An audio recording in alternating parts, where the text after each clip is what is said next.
जमीन पर इंसानों से पहले अल्लाह की एक मखलूक रहती थी जिसे जन्नत कहा जाता है।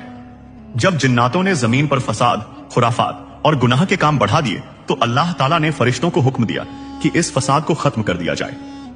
अल्लाह के हुक्म से फरिश्तों ने जमीन पर मौजूद तमाम जिन्नातों को खत्म कर दिया, लेकिन उन्हीं में से एक जिन्न का बच्चा जमीन पर बच गया।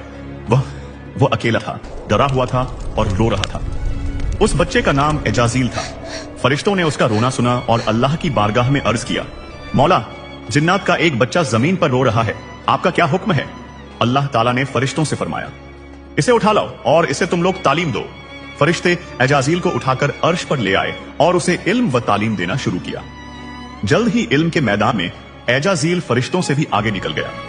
यह देखकर फरिश्ते फिर अल्लाह की बारगाह में हाजिर हुए और अर्ज किया, मौला, यह तो हम लोगों से भी ज्यादा इल्म वाला हो गया है। यह सुनकर अल्लाह ताला ने फरिश्तों से फरमाया, अगर ऐसी बात है तो तुम इससे तालीम हासिल करो। एजाजील के लिए एक खूबसूरत झूला बनाया गया। वह उसी झूले पर बैठकर फरिश्तों को इल्म सिखाने लगा। एजाजील अब मुअल्लिम उल मलकूत यानी फरिश्तों का उस्ताद बन गया। लेकिन अल्लाह की अता की हुई इज्जत पाकर एजाजील शुक्रगुजार बनने के बजाय घमंडी बन गया। इसी दौरान अल्लाह ताला ने जमीन पर अपना खलीफा बनाने का फैसला किया। खलीफा ए अव्वल यानी हजरत आदम अलैहिस्सलाम को वजूद में लाने के बाद अल्लाह ने फरिश्तों के साथ साथ एजाजील को भी हजरत आदम को सजदा करने का हुक्म दिया।